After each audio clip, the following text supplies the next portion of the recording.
হঠাৎ করে গ্রামের যুবতী মেয়েরা একের পর এক নিখোঁজ হতে থাকে। গ্রামের লোকেরা সন্দেহ করে যে তারা হয়তো বয়ফ্রেন্ডের সাথে পালিয়ে যাচ্ছে, কিন্তু তারা আর কোনো দিন ফেরত আসে না, এমনকি পরিবারের সাথেও কোনো যোগাযোগ করে না। এরই মধ্যে বিট্টু নামের একটি ছেলের গার্লফ্রেন্ডকে ঘরের দেওয়াল ভেঙে তুলে নিয়ে যায় এক বিশাল আকৃতির স্কন্ধকাটা রাক্ষস, যেটা শুনে গ্রামের সব লোকেরা আতঙ্কিত হয়ে যায়, কারণ শুধুমাত্র যুবতী মেয়েদেরকেই এই রাক্ষস তুলে নিয়ে যেতে শুরু করে। এরপর রাক্ষসের হাত থেকে গ্রামের যুবতীদেরকে কিভাবে বাঁচিয়েছিল তারা। গল্পটি শুরু করার আগে নতুন বন্ধুরা চ্যানেলটি সাবস্ক্রাইব করে পাশে থাকা বেল আইকনটি বাজিয়ে রাখার অনুরোধ করছি। চিন্দিরি নামের একটি গ্রাম। শুনশান মাঠের মধ্যে রাতের বেলা মাটি থেকে উঠে আসে একটা অশরীরী মাথা কাটা রাক্ষস, যার মাথা এবং শরীর আলাদা আলাদা কাজ করতে পারে। এরপর সোজা ঢুকে যায় গ্রামে। সেখানে একটি মেয়ে স্মোকিং করছিল, আর স্কন্ধ কাটা অশরীরী ও পৌঁছে যায় মেয়েটির পেছনে। অন্ধকারে কারো একটা অস্তিত্ব বুঝতে পেরে পেছনে ফিরে তাকাতেই তার দিকে বলের মতো কিছু একটা এসে থেমে যায়। বল ভেবে হাতে তুলতেই সে দেখতে পায় যে এটা কোনো বল না, বরং একটা কাটা মাথা। হাতে উঠাতেই সেটি অট্টহাসি শুরু করে দেয়, যেটা দেখে মেয়েটি অনেক ভয় পেয়ে যায় আর চিৎকার করে, কিন্তু তার চিৎকার কেউ শুনতে পায় না। এরপর মেয়েটিকে অশরীরী আত্মা টানতে টানতে এখান থেকে নিয়ে যায়। এর কয়েক বছর পর গ্রাম অনেকটাই পরিবর্তন হয়ে গিয়েছে, কিন্তু এখনো পর্যন্ত সেই ঘটনা গ্রামের মানুষ ভুলতে পারেনি। একদিন রুদ্র নামের একজনের কাছে একটি চিঠি আসে, আর চিঠিতে লেখা রয়েছে যে ও ফিরে আসবে। রুদ্র বিষয়টি বুঝতে পারে না, তাই সে তার পাশের বাসার ভিকির কাছে যায়। ভিকি একটি মেয়েকে পাগলের মতো ভালোবাসতো। এরপর হঠাৎ একদিন মেয়েটি গ্রাম থেকে চলে যায়, কিন্তু ভিকি আজও তাকে ভুলতে পারেনি। তার বিশ্বাস একদিন মেয়েটি তার কাছে অবশ্যই ফিরে আসবে, তাই সে আজও বিয়ে করেনি। ভিকি তার ছাদে বসেছিল, তখনই এখানে রুদ্র আসাতে সে ইমেজিন করে যে সেই মেয়েটি হয়তো আবার তার কাছে ফিরে এসেছে। তখন সে একটু রোমান্টিক হয়ে যায় আর রুদ্রকে তার গার্লফ্রেন্ড ভেবে কিস করতে যাচ্ছিল। তখনই রুদ্র তাকে ঠাটিয়ে একটা থাপ্পড় মেরে দেয় আর ভিকিকে চিঠি সম্পর্কে বলে। সাথে ভিকিকে তাদের গ্রাম নিয়ে লেখা একটি বই দেয়, যার নাম চন্দ্রপুরাণ। কিন্তু সে এই বিষয়ে কোনো পাত্তা দেয় না, কারণ সে ভেবেছিল হয়তো কেউ রুদ্রের সাথে দুষ্টুমি করেছে। এরপর রাতের বেলা ভিকি তার বন্ধু বিট্টুকে হেল্প করার জন্য বিট্টুর গার্লফ্রেন্ড চিট্টির বাড়িতে আসে। ভিকি বাড়ির বাইরে বাইকে বসেছিল, আর বিট্টু চিট্টিকে ঘুম পাড়ানি গান বলে ঘুম পাড়িয়ে নিচে আসলে ভিকি বিট্টুকে নিয়ে হাসি ঠাট্টা করছিল যে সে রাতের বেলায় গার্লফ্রেন্ডের সাথে দেখা করতে এসেছে, আর লরি শুনিয়ে গার্লফ্রেন্ডকে ঘুম পাড়িয়ে নিচে চলে এসেছে। তখন তাদের পেছনে অন্ধকারে একটা মানুষের অশরীরী ছায়া দেখা যায়, আর উপরে চিট্টির ঘরে সেই কাটা মাথাটি চলে আসে, যেটা দেখে চিট্টি অনেক বেশি ভয় পায় আর চিৎকার করলে বিট্টু ভিকি সহ সবাই উপরে চলে আসে আর দেখতে পায় যে দেওয়াল ভেঙে কেউ একজন চিট্টিকে নিয়ে গিয়েছে, আর ভাঙা দেওয়ালে মানুষের মতো একটা শেপ দেখা যাচ্ছে, যার কোনো মাথা নেই। তখন রুদ্র নিচে মাটিতে একটা পায়ের ছাপ দেখতে পায়, যেটা সাধারণ মানুষের থেকে অনেক বড়।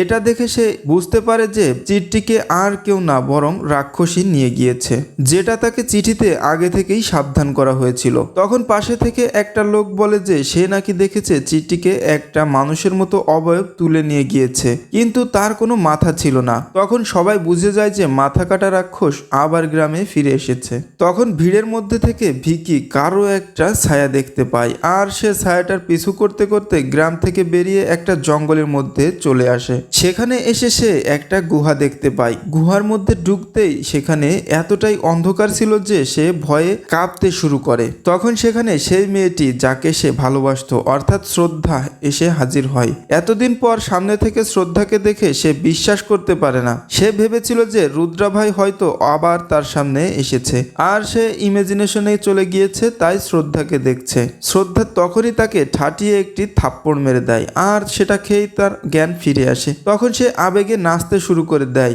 তখন সে শ্রদ্ধার কাছে এটা জিজ্ঞাসা করে যে সে এতদিন কোথায় ছিল।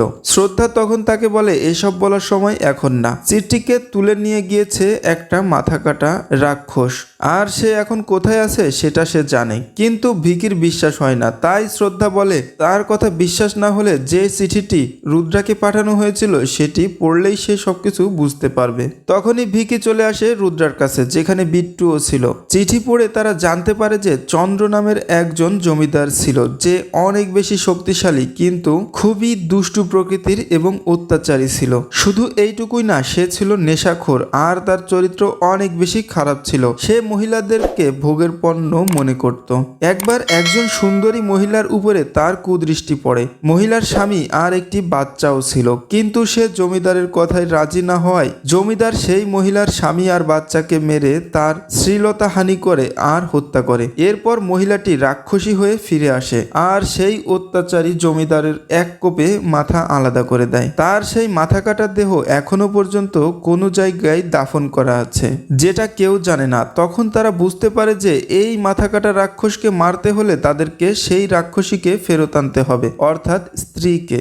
আর স্ত্রীকে ফেরত আনতে পারে তাদেরই বন্ধু জনা। কিন্তু জনাকে তার বাবা মা বিট্টু আর ভিকির হাত থেকে বাঁচানোর জন্য বাইরে পাঠিয়ে দিয়েছে, অর্থাৎ দিল্লিতে। কারণ ভিকি আর বিট্টুর সাথে মিশে সে বখাটে হয়ে যাচ্ছিল। ভিকি আর বিট্টু জনার কাছে গিয়ে রুদ্র ভাইয়ের নাটকে অভিনয়ের কথা বলে তাকে গ্রামে নিয়ে আসে। তারা জনাকে মিথ্যা বলেছিল, কারণ সে যদি জানতো যে তাকে স্ত্রীকে ফেরত আনার জন্য ব্যবহার করা হচ্ছে, তাহলে সে কিছুতেই রাজি হতো না, কারণ সে স্ত্রীকে অনেক বেশি ভয় পায়। এরপর তারা রুদ্র ভাইয়ের কাছে গেলে জনা রুদ্র ভাইকে নাটকের সেই গল্প সম্পর্কে জিজ্ঞাসা করে। তখন রুদ্র ভাই বলে কিসের নাটক, কারণ সে তো এসবের কিছুই জানতো না। তখন জনা বুঝতে পারে যে তার বন্ধুরা তাকে মিথ্যে কথা বলে নিয়ে এসেছে। তখন ভিকি জনাকে ম্যানেজ করে নেয় আর স্ত্রীকে ফিরিয়ে আনার জন্য জঙ্গলের মধ্যে সেই গুহাতে যায়। গুহাতে যেতেই জনাকে পেছন থেকে কেউ একজন তুলে নিয়ে যায়। অনেক খোঁজাখুঁজি করার পর তারা দেখতে পায় যে জনা একটি দেওয়ালের উপরে ঝুলছে আর তার চোখগুলো সাদা হয়ে গিয়েছে। ভিকি তখন স্ত্রীকে বলে জনাকে ফিরিয়ে আনার জন্য। বলতে না বলতেই জনা দেওয়াল থেকে নিচে পড়ে যায়, কিন্তু তার শ্বাস প্রশ্বাস চলছিল না। তাই তারা ভেবেছিল যে জনা হয়তো মারা গিয়েছে। কিন্তু ঠিক 2 মিনিট পর হঠাৎ জনা উঠে বসে আর তাদেরকে বলে এখান থেকে ভাগার জন্য, অর্থাৎ পালানোর জন্য। এরপর তারা তাদের বাইকের কাছে গিয়ে স্টার্ট করার চেষ্টা করলেও বাইক স্টার্ট হচ্ছিল না। কিছু সময় চেষ্টা করার পর বাইক স্টার্ট হয় আর তারা এখান থেকে বেরিয়ে যাওয়ার সাথে সাথে এখানে মাথা কাটা সেই রাক্ষসটি চলে আসে আর তার মাথাটিকে ছুঁড়ে মারে তাদের দিকে। তারা বাইকে করে পালাচ্ছিল ঠিকই, কিন্তু তাদের পিছু করতে করতে সেই মাথাটি জনার কাছে পৌঁছে যায় আর জনার পেছনে কামড় বসিয়ে দেয়। জনা তখন রুদ্র ভাইয়ের কাছ থেকে মদের বোতল নিয়ে মাথাটির উপরে আগুন লাগিয়ে দেয়। এরপর ভিকি তার মোটরসাইকেলটি মাথার উপরে উঠিয়ে দেয় আর তারা 4 জন এক মোটরসাইকেলে করে এখান থেকে পালিয়ে যায়। কিন্তু তাদের পিছু করতে করতে সেই মাথা কাটা রাক্ষসটা গ্রামে পৌঁছে যায় আর ভিকির উপর আক্রমণ করে। তখন সেই মেয়েটি অর্থাৎ শ্রদ্ধা এসে মাথা কাটা রাক্ষসের হাত থেকে ফাইট করে ভিকিকে বাঁচায়। যদিও রাক্ষস মেয়েটির থেকে অনেক বেশি বড় আর শক্তিশালী ছিল, কিন্তু মেয়েটির কাছে ছিল একটি আশ্চর্য শক্তি, আর সেটা হচ্ছে তার চুলের বেনি, যেটা দিয়ে সে আঘাত করলে রাক্ষসের অনেক ক্ষতি হচ্ছিল। এরপর স্কন্ধ কাটা রাক্ষসটি এখান থেকে পালিয়ে যায়। তখন রুদ্র শ্রদ্ধাকে বলে রাক্ষসটি তাকে ভয় পাচ্ছে, তাই সে যেন রাক্ষসীকে মেরে ফেলে। কিন্তু শ্রদ্ধা তখন এটা বলে যে কোনোভাবেই সে রাক্ষসকে মারতে পারবে না, কারণ রাক্ষসটি তার থেকে অনেক বেশি শক্তিশালী। গ্রামে এই সময়ে একটা পূজা চলছিল আর এই পূজার সময় রাক্ষসটি সব থেকে বেশি শক্তিশালী থাকে। কিন্তু পূজার শেষের দিন রাক্ষসটি অনেক বেশি দুর্বল হয়ে পড়বে আর তখনই তাকে মারতে হবে। এদিকে জনা রাতে ঘুমাতে পারছে না, কারণ তার স্বপ্নের মধ্যে সেই মাথা কাটা রাক্ষসটি যেখান থেকে এসেছে সেই জায়গা দেখতে পাচ্ছে। সেদিন যখন রাক্ষসটি তাকে তুলে নিয়ে গিয়েছিল তখন তার বডি দেওয়ালে ঝুলছিল ঠিকই, কিন্তু তার আত্মা চলে গিয়েছিল মাথা কাটা রাক্ষসের সেই ডেরাতে, যেখানে সে গ্রামের সব মেয়েগুলোকে আটকে রেখেছিল আর সেটা জনা নিজের চোখে দেখেছিল। এটা শুনে সবাই বুঝতে পারে যে গ্রামের মেয়েরা তাদের বয়ফ্রেন্ডের সাথে পালিয়ে যায়নি, বরং মাথা কাটা রাক্ষস তাদেরকে তুলে নিয়ে এসেছে। শ্রদ্ধা তখন তাদেরকে বলে যে মেয়েগুলোর জীবনের ঝুঁকি রয়েছে আর তাদেরকে যত তাড়াতাড়ি সম্ভব রাক্ষসের হাত থেকে বাঁচাতে হবে। মাথা কাটা রাক্ষস শুধুমাত্র মেয়েদের তুলে নিয়ে যাচ্ছে এই খবর গ্রামে প্রচার হতে না হতেই গ্রামের মহিলারা ভিকিকে তুলে নিয়ে যায় আর তাকে এটা বলে যে তুমি স্ত্রীকে এখান থেকে তাড়িয়েছিলে। সে তো শুধুমাত্র পুরুষদেরকে তুলে নিয়ে যাচ্ছিল, কিন্তু এখন সে এই গ্রামে নেই বলে গ্রামে এই মাথা কাটা রাক্ষস ঢুকেছে। তুমি যে কোনোভাবে তাকে তাড়াবে, না হলে স্ত্রীকে ফেরত নিয়ে নিয়ে আসবে। কিন্তু স্ত্রীকে যেহেতু ফেরত নিয়ে আসা সম্ভব না, তাই তারা ডিসাইড করে যে মাথা কাটা রাক্ষসকে মেরে ফেলবে। তখন শ্রদ্ধা তাকে একটা চাকু দেয়, আর এটা সেই মাথা কাটা রাক্ষসের বুকে ঢুকিয়ে দিতে পারলেই সে মারা যাবে। কিন্তু যেহেতু মাথা কাটা রাক্ষস এখন গ্রাম থেকে পালিয়েছে, তাই তাকে আবার ফিরিয়ে আনার জন্য একটা মেয়েকে টোপ হিসেবে ব্যবহার করতে হবে। কিন্তু গ্রামের কোনো মেয়েই মাথা কাটা রাক্ষসের সামনে যেতে রাজি হবে না। তখন রুদ্র ভাই বলে সে এমন একজনকে চেনে যে গ্রামের বাইরে থাকে, আর তার কথাতে সে জীবন দিতেও রাজি থাকবে। তখন আমরা দেখতে পাই যে শ্যামা নামের একটি মেয়ে যে নাটকের কাজ করে, যার সাথে রুদ্রর পুরনো প্রেমের সম্পর্ক রয়েছে, আর রুদ্র বলতেই সে নিজের জীবন দিতেও রাজি হয়ে যায়। তখন সে গ্রামে এসে একটি নৃত্য অনুষ্ঠান করে, আর নৃত্য অনুষ্ঠান শেষ হওয়ার আগেই সেখানে মাথা কাটা রাক্ষস চলে আসে, আর গ্রামের সব ছেলেরা শ্যামার সামনে দাঁড়িয়ে যায় যাতে করে তারা শ্যামাকে মাথা কাটা রাক্ষসের হাত থেকে বাঁচাতে পারে। তখন মাথা কাটা রাক্ষস আর শ্যামার মাঝখানে গ্রামের সব যুবক ছেলেরা ছিল, আর ভিকিও এগিয়ে আসছিল মাথা কাটা রাক্ষসটির বুকে তার তরবারি ঢুকিয়ে দেওয়ার জন্য। কিন্তু এরই মধ্যে রাক্ষসটি টের পেয়ে যায় যে ভিকি তার দিকে আক্রমণ করতে চলেছে। তখনই সে তার মাথা থেকে একটা আলোর রশ্মি সেই যুবকদের দিকে ছুঁড়ে মারে, আর তখনই আলো যুবকদের চোখে পড়তে না পড়তে যুবকেরা সব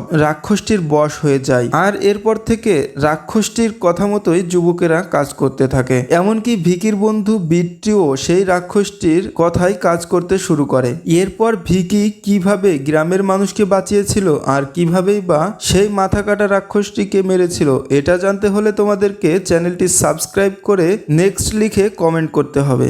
আজকের ভিডিও এই পর্যন্তই, দেখা হবে পার্ট 2-তে।